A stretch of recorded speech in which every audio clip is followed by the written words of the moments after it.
ಕವಿಸ್ಮರಣೆಯ ಸಂಪ್ರದಾಯದ ಮೂಲಕ ನಮ್ಮ ಕವಿಗಳು ತಾವು ತಮ್ಮ ಹಿಂದಿನ ಪರಂಪರೆಯ ಬಗ್ಗೆ ಗೌರವ ತೋರಿಸುವಲ್ಲಿ 3 ವಿಶೇಷ ಅಂಶಗಳನ್ನು ನಾವು ಗುರುತಿಸಬಹುದು. 1. ಹಿಂದಿನ ಕವಿಗಳ ಕಾವ್ಯದ ಒಳ್ಳೆಯ ಲಕ್ಷಣಗಳು ತಮ್ಮ ಕೃತಿಗಳಲ್ಲಿಯೂ ನೆಲೆಸಲಿ ಅಥವಾ ಅಂತರ್ಗತವಾಗಲಿ ಎಂಬ ಆಶಯ. 2. ಹೀಗೆ ಹಿಂದಿನ ಕವಿಗಳ ಕಾವ್ಯದ ಕೆಲವು ವಿಶೇಷ ಲಕ್ಷಣಗಳನ್ನು ಗುರುತಿಸುವುದರ ಮೂಲಕ ನಿಷ್ಪನ್ನವಾಗುವ ಪ್ರಾಥಮಿಕ ಹಂತದ ವಿಮರ್ಶನ ಮನೋಧರ್ಮ. 3. ಹಿಂದಿನ ಕಾವ್ಯ ಪರಂಪರೆಯ ಬಗ್ಗೆ ಅರಿವು ಮತ್ತು ಗೌರವವಿದ್ದರೂ ತಾವು ಅದನ್ನು ಅನುಸರಿಸುವವರಾಗದೆ ಅಥವಾ ಅನುಕರಿಸುವವರಾಗದೆ ಅದರಿಂದ ಬೇರೆಯಾದ ಕೃತಿ ನಿರ್ಮಿತಿಯಲ್ಲಿ ತಮ್ಮ ಸ್ವಂತಿಕೆಯನ್ನು ಪ್ರಕಟಿಸಬೇಕೆನ್ನುವ ಒಂದು ಎಚ್ಚರ. ಹಿಂದಿನ ಕವಿಗಳನ್ನು ಸ್ಮರಿಸುವುದು ಕವಿಗೆ ಇರಬೇಕಾದ ಪರಂಪರೆಯ ಪ್ರಜ್ಞೆಯ ಗುರುತು ಮಾತ್ರವಲ್ಲ, ಕವಿಯ ವ್ಯಕ್ತಿತ್ವಕ್ಕೆ ಇರಬೇಕಾದ ವಿನಯದ ದ್ಯೋತಕವೂ ಹೌದು.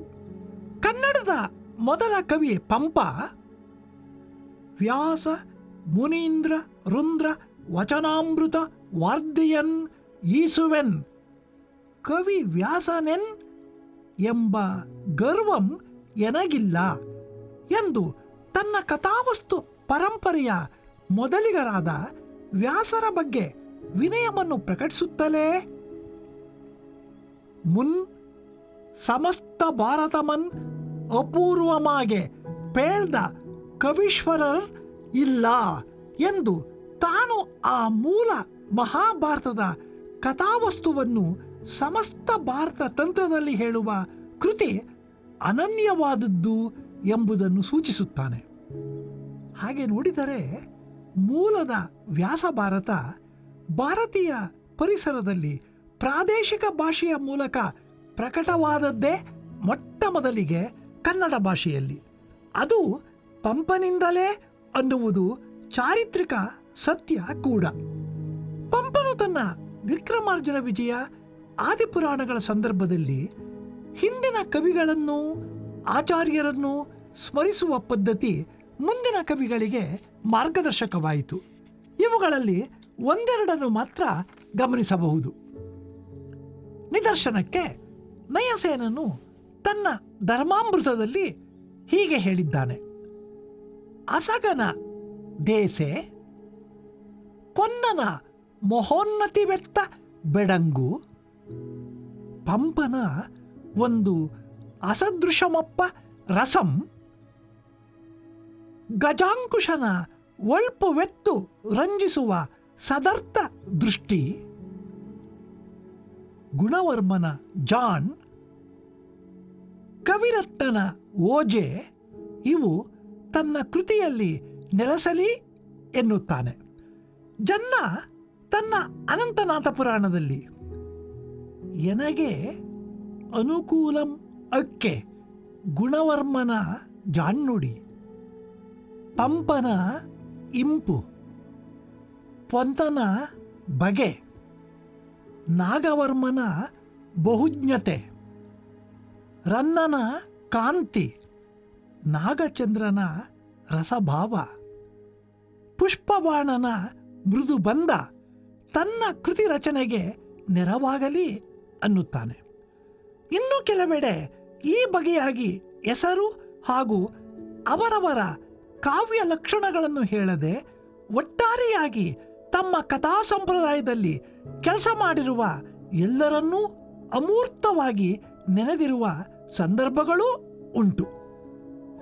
ಜನ್ನ ತನ್ನ ಯಶೋಧರ ಚರಿತೆಯಲ್ಲಿ ಕ್ಷಿತಿಯೊಳ್ ಸಂಸ್ಕೃತದಿನ್ ಪ್ರಾಕೃತದಿನ್ ಕನ್ನಡದಿನ್ ಆರ್ ಈ ಕೃತಿಯಂ ಕೃತಿ ಮಾಡಿದರ್ ಅವರ್ಗಳ ಸನ್ಮತಿ ಕುಡುಗೆ ಯಮಗೆ ಸರಸ ಪದ ಪದ್ಧತಿಯೊಳ್ ಎಂದು ಹೇಳುವ ರೀತಿಯಲ್ಲಿ ಲಕ್ಷ್ಮೀಶನು ಧರೆಯೊಳ್ ಆ ರಾರಾಜಿಸುವ ಕನ್ನಡದ ನುಡಿಗಳ ಬಗೆ ಅರಿದ ಕಾವ್ಯ ಲಕ್ಷಣದಿಂದ ಮುನ್ನೆ ಕಬ್ಬಗಳನ್ ಉಸುರಿದರ್ ಅದೇ ಲಕ್ಷ್ಯಂ ಅಲ್ಲದೆ ಪೆರತು ಎನಗೆ ಸಲ್ಲದು.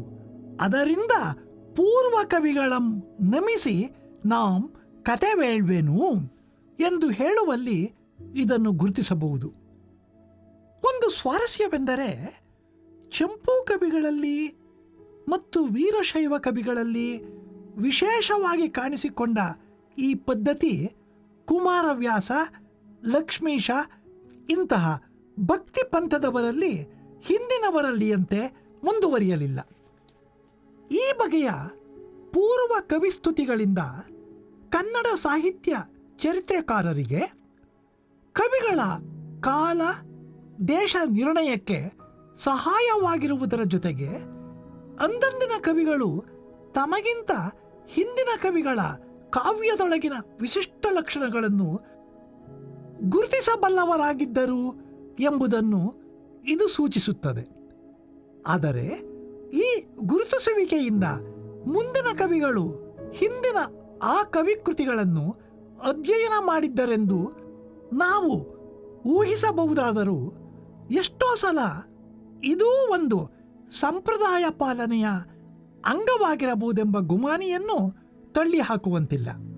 ಮತ್ತು ಹಿಂದಿನ ಕವಿಗಳಲ್ಲಿ ಅವರವರ ಕಾವ್ಯದ ವಿಶಿಷ್ಟ ಗುಣಗಳೆಂದು ಎತ್ತಿ ತೋರಿಸುವ ವಿಶೇಷಣಗಳೂ ನಿಜವಾದ ಯೋಚನೆಯ ಪರಿಣಾಮಗಳಾಗಿರುವ ಬದಲು ಕೇವಲ ಭಾವನೆಯ ಫಲಗಳೂ ಆಗಿರಬಹುದು. ಕೆಲವರು ಪಂಪನ ಕಾವ್ಯದ ಇಂಪನ್ನು ಹೇಳಿದರೆ, ಕೆಲವರು ಪಂಪನ ದೇಸಿಯನ್ನು, ಮತ್ತೆ ಕೆಲವರು ಅವನ ಅಪೂರ್ವವಾದ ರಸವನ್ನು ಕುರಿತು ಹೇಳುತ್ತಾರೆ. ನಿಜ, ಪಂಪನ ಕೃತಿಯಲ್ಲಿ ಈ ಎಲ್ಲ ಲಕ್ಷಣಗಳೂ ಇವೆ. ಆದರೆ ಒಬ್ಬ ಕವಿ ಪೊನ್ನನ ಮಹೋನ್ನತಿವೆತ್ತ ಬೆಡಂಗು ಎಂದಾಗ ಅಲ್ಲಿ ಅದು ಅನುಮಾನಕ್ಕೆ ಎಡೆಗೊಡುತ್ತದೆ. ಇದು ಇತರರ ಕಾವ್ಯವನ್ನು ಕುರಿತ ಮಾತಾದರೆ ಅನೇಕರು ತಮ್ಮ ಕಾವ್ಯಗಳ ಲಕ್ಷಣಗಳನ್ನು ಕುರಿತು ತಾವೇ ಹೇಳಿಕೊಳ್ಳುತ್ತಾರೆ. ಇಂತಹ ಹೇಳಿಕೆಗಳಲ್ಲಿ ನಿಜವಾದ ಆತ್ಮಪ್ರತ್ಯಯದ ಮಾತುಗಳು ಇರುವಂತೆಯೇ ತೀರಾ ಪೊಳ್ಳಾದ ಮಾತುಗಳು ಇವೆ.